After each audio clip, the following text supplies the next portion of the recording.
அன்பு சொந்தங்கள் பந்தங்கள் அனைவருக்கும் வணக்கம்.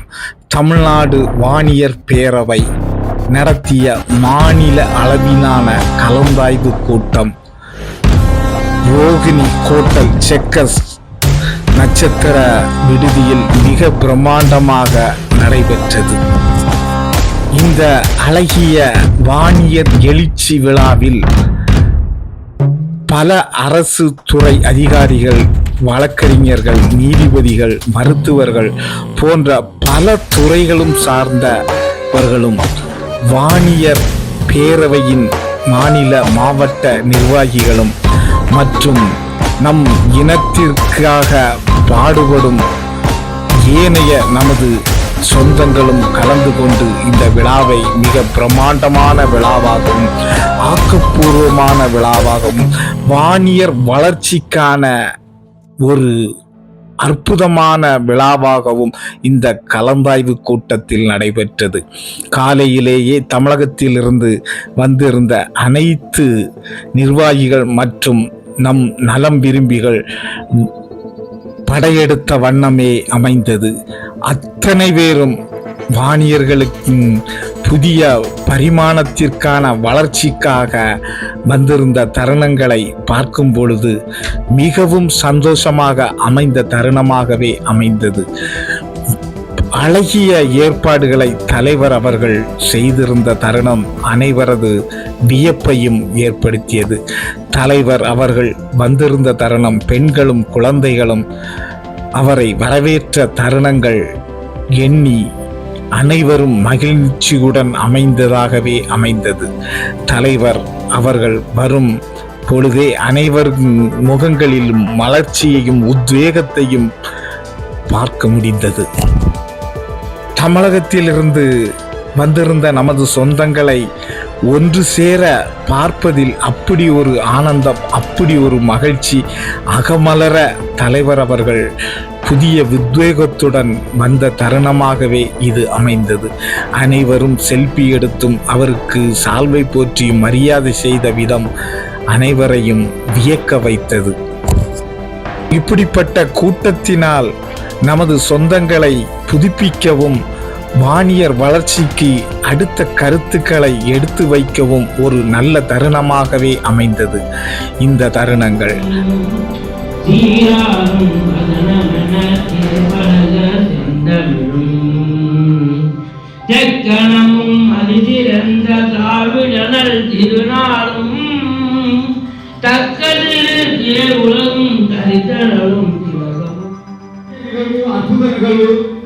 எழுச்சியான நிகழ்வு. அந்த நிகழ்வுக்கு முன்பாக பகல்காம் தீவிரவாத தாக்குதலில் உயிரிழந்த நமது மக்களுக்காக ஒரு நிமிடம் ஒரு மௌன அஞ்சலியை செலுத்திக் கொண்டு இந்த நிகழ்ச்சியை ஆரம்பமாக்கியிருக்கிறோம். பாசமிகு அண்ணன் சங்கர்ராஜ் அவர்கள் வரவேற்புரை ஆட்சி விழாவினை தொடங்கிய தருணங்கள்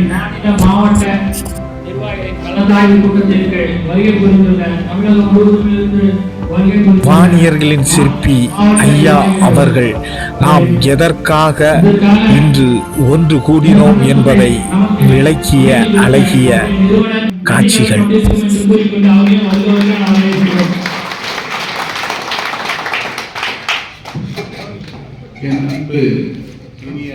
வானியர் சொந்தங்களுக்கு எனது நன்றி கலந்த வணக்கங்களையும் தெரிவித்துக் கொண்டு இங்கே வருகின்ற அனைவரையும் வரவேற்று இன்று நாம் இங்கே கூடியிருப்பது நிலைமையை தமிழகத்தில் மட்டுமல்ல அகில இந்தியாவிலும் மிகப்பெரிய ஒரு வளர்ச்சியை அடைய வேண்டும் என்ற ஒரே ஒரு குறிக்கோளை தவிர வேறு எந்த குறிக்கோளுடன் ஆரம்பிக்கப்படவில்லை. அந்த குறிக்கோளை அடைவதற்காக நாம் பலவாறு முயற்சிகளை மேற்கொண்டிருந்தோம். ஆனால் பலவை வெற்றி கண்டோம், சிலத்தில் வெற்றி காண முடியவில்லை. ஆகவே மீண்டும் நமது வெற்றி பயணத்தை தொடர்ந்து நமது இனத்தை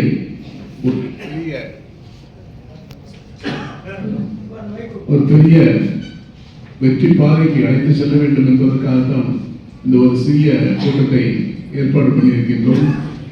இந்த கூட்டத்தில் நீங்கள் நமது வானியர்கள் வளர்ச்சி அடைவதற்காக என்னென்ன திட்டங்களை செயல்படுத்தலாம் என்ற கருத்துக்களை மிக சுருக்கமாக இந்த அறையிலே அதை வைத்து நாம் ஒரு முடிவெடுத்து நமது வெற்றி பயணத்தை தொடரலாம்.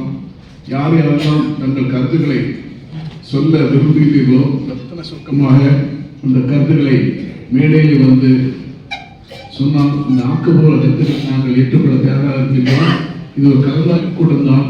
ஆகவே உங்கள் கருத்துக்களை தயவு செய்து வந்து யாரெல்லாம் விரும்புகிறீர்களோ அவரெல்லாம் வந்து மேடையில் பேசி ஒரு நல்ல ஆக்கத்தையும் ஊக்கத்தையும் நமது வாணியப் பேரவைக்கு தர வேண்டும் என்று உங்களை அன்புடன் கேட்டுக்கொள்கிறேன். ராம்குமார் அவர்கள் தனது கருத்துக்களை பதிவிடுவார்கள்.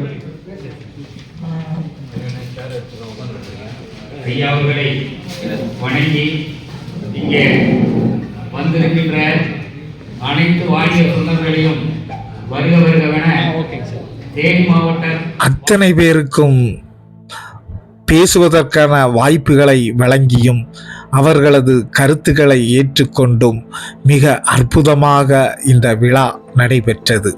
ஒவ்வொருவரும் தங்களது கருத்துக்களையும் மேலும் நமது வாணியர்கள், அரசு அதிகாரிகள், பணியில் இருப்பவர்கள் நமது மக்களுக்கு சேவை செய்வதாக பல பேர் முன்வந்து பல கருத்துக்களை முன்வைத்தனர்.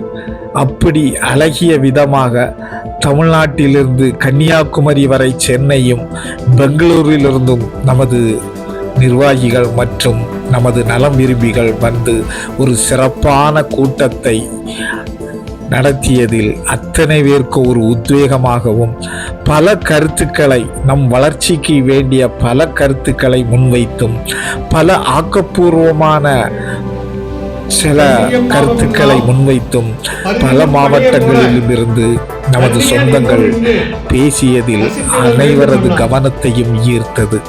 இப்படிப்பட்ட கூட்டங்கள் அடிக்கடி நடக்க வேண்டும் என்றும் பல ஆக்கப்பூர்வமான வாணியர்களின் வளர்ச்சியே வாணிய பேரவையின் வளர்ச்சி என்றும் பல செயல்கள் இங்கு தரப்பட்டது.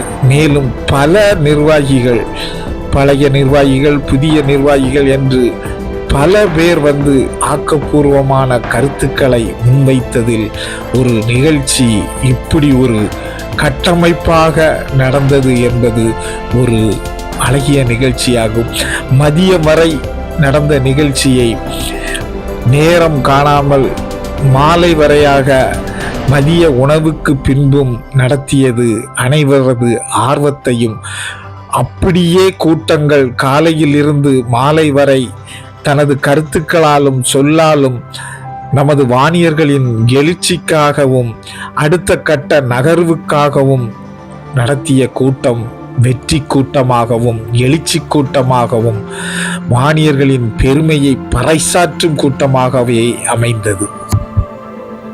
மதிய விருந்தும் அனைவரையும் வியக்கும் வகையில் மிக பிரம்மாண்டமாக அமைக்கப்பட்டது. மேலும் பல கருத்துக்களும் நம்மளை உபசரிக்கும் விதமும் மிக அருமையாகவே அமைந்தது.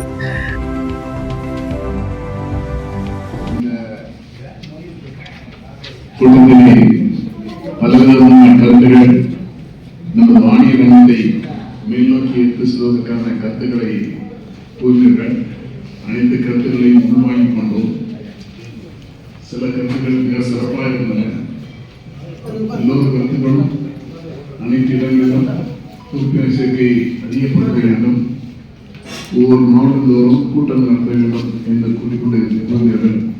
இதற்கெல்லாம் நாங்கள் பல வருடங்களாக போராடி பார்த்து முடியவில்லை என்பதால் தான் இளைஞர்கள் தொய்வு இத்தனை செலவுகளும் ஒவ்வொரு மாவட்டத்தையும் தொடர்பு கொள்வது, ஏதாவது மீட்டிங் போட்டு சொல்லி அதுக்கு எந்த அளவுக்கு பெருசாக ரெஸ்பான்ஸ் வரலன்னு நம்ம அறியாமல் நமக்கு ஒரு நம்ம மட்டும் கஷ்டப்பட்டு தெரியாது என்ன பண்ணுறதுன்னு. அதான் 2 வருஷம் அப்படியே மீத இருந்தோம்.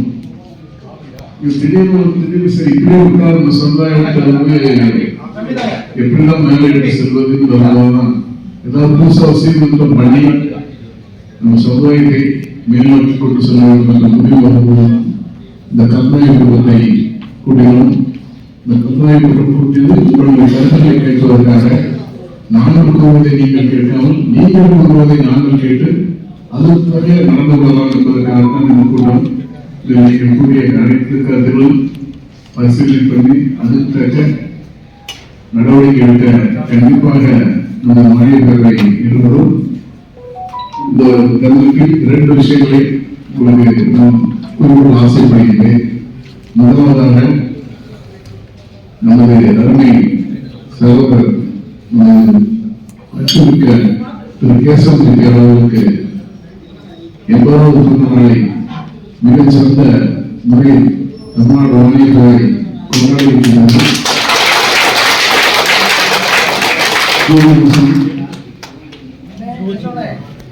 ஜூன் 21 பண்ருட்டில் வைத்து அதை ஒரு மாநாடு நடத்துவதற்கு நேற்று நாங்கள் முடிவெடுத்து விட்டோம். பிறந்தநாளாக நினைத்தோம். பிறந்தநாளாக இல்லாமல் அவர் பிறந்தநாள் நமக்கு ஒரு பெரிய மாநாடாக ஒரு பெரிய அளவில் நடத்த இருக்கின்றோம். அதற்கு நீங்கள் ஒவ்வொரு மாவட்டத்திலிருந்தும் குறைந்தது ஒரு 500 பேராவது வர வேண்டும். அதற்காக நீங்கள் ஏற்பாடு செய்து வர வேண்டும். ஏனென்றால் அதை பார்த்து அந்த மரமணி கூறியது போல் மற்ற அரசியல் கட்சிகள் நம்மை திருப்பி பார்த்து வைக்க வேண்டும். அடுத்த வருடம் இந்த நேரத்தில் தேர்தல் வந்திருக்கும். இந்த தேர்தலையாவது நாம் பயன்படுத்த வேண்டும். இந்த தேர்தலை நாம் பயன்படுத்தினால் நம்ம சமுதாயம் கண்டிப்பாக ஒரு விழிப்புணர்ச்சி பெறும். ஆகவே அதை பயன்படுத்துவதற்கு இந்த சந்தர்ப்பத்தை பிறந்த தினத்தை நமது மாநில நிர்வாகமாக கொண்டாட இருக்கின்றோம். அதற்கு அனைத்து மாவட்ட தலைவர்களும் மாவட்ட செயலாளர்களும் உண்மையிலே அவர் அந்த திருவள்ளி மாநாட்டில் நம்ம தான் இந்த நகரத்தை கூடிய வந்தோம். உங்க படத்தை போட்டு கொண்டு வந்த மிகப்பெரிய உங்க பக்தர் அவரை அவருக்கு இது இல்லை இது வேற செஞ்சாலும் தரும். அவர்கள் என்றால் அவர் என்றுமே அவருடைய ஆதரவுக்கும் நண்பும் எங்களது நட்பு எனக்கு புரியவில்லை. எதற்காக அவர் மீது அவ்வளவு பாசம் வைத்திருக்கிறார் என்று நான் தெரிந்து கொள்ளவில்லை. ஆனால் அந்த பாசத்திற்கும் தயவுக்கும் நன்றி கடனாக இந்த அவர் 80வது பிறந்த தினத்தை மிக பிரம்மாண்டமாக கொண்டாட முடிவு பண்ணினோம். அது சேர்த்து நமது மாநிலத்துறை மாநாடாகவும் மாற்றி இருக்கின்றோம். அந்த தினத்தில் நம் அனைவரும் கிட்டத்தட்ட ஒரு 40-50,000 பேராவது கூட வேண்டும். அதற்கு நாங்கள் ஏற்பாடு பண்ண இருக்கின்றோம். மிக பெரிய அளவில் அரசியல் திரும்பவும் ஒரு அடியெடுத்து வைப்பதற்கு நமக்கு மிகவும் வசதியாக இருக்கும் என்று சீர்திருத்தங்கள் பேசினார்கள். கடந்த 3-4 மாதங்களாக என் மனதில் இருக்கின்ற இதை நீங்கள் எல்லோரும் கருதி வைத்திருக்கிறீர்கள். ஆகவே நமது மதிப்புக்குரிய செயலர் நாராயணன் அவர்களை நமது மாநில பேரவை பொதுச் செயலாளராக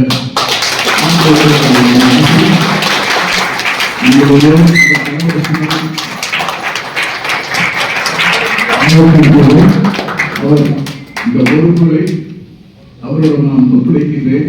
அவர் மிக சிறப்பாக அனைத்து மாவட்டங்களுக்கும் சுற்றுப்பயணம் செய்து அவருக்கும் தொழில் நிறைய இருக்கின்றது. அவரும் ஒரு சிறந்த தொழிலதிபர். அவரை ரொம்ப சுத்தம் பண்ண முடியாது. ஆனாலும் அது வயதில் என்னை விட ஒரு 10 கம்மியாக இருக்கிறேன். அதனால் சுற்றுப்பயணம் செல்ல முடியும். அதை பயன்படுத்தி மாநில பேரவை மிக சிறந்த அளவில் கொண்டு நமக்கு நம்ம மக்களுக்கு அரசியலிலும் அதிகாரத்திலும் ஒரு பங்கு தர அவர் ஒத்துழைக்க வேண்டும். அவர் உழைக்க வேண்டும் என்று கூறிக்கொண்டு என்னுடைய அன்பும் அவசியம் அவருக்கு இருக்கிறது. நான் கூட இருக்கின்றேன். அவர் செய்ய வேண்டும். நாங்கள் இருவரும் கலந்து ஆலோசித்து முடிவெடுக்கின்றோம். அவர் கூறினால் நான் அதை அனுமதிப்பேன். அது தவறுக்கு என்றால் அவருக்கு கூட தயாராக இருக்கின்றேன்.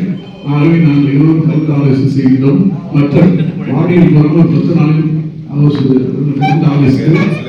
துணை செயலாளர்கள் தலைவர்கள் பொருளாளர் இலக்கியரணி வழக்கு எல்லா வகையிலும் திரும்பவும் ஆரம்பிக்கப்படும். அதுக்கு 10 நாள் டைமை நாங்கள் முடிவு பண்ணுகிறோம். ஆகவே நீங்கள் எல்லோரும் ஜூன் 20-21 அதை நாம் சிறந்த கொண்டாட்டமாக கொண்டாட வேண்டும். அன்று அவர் பதவியேற்று இன்று ஏற்றுக்கொண்டாலும் அதற்கு அன்றைக்கு அவருக்கும் பெருமையாக இருக்கும். பண்ருட்டில் எல்லோரும் திரளவும் நமது அரசியல் பயணம் மீண்டும் ஆரம்பிப்பதாக இருக்குது. ஆகவே உங்கள் எல்லோருக்கும் அன்புடன் நன்றி. கூட்டத்தில் ஏகமனதாக திரு சேலையூர் நாகராஜன் அவர்களை மாநில பொதுச் செயலாளராக அறிவிக்கப்பட்டதில் அனைவருக்கும் மகிழ்ச்சியே. மிக்க மகிழ்ச்சிகளுடன்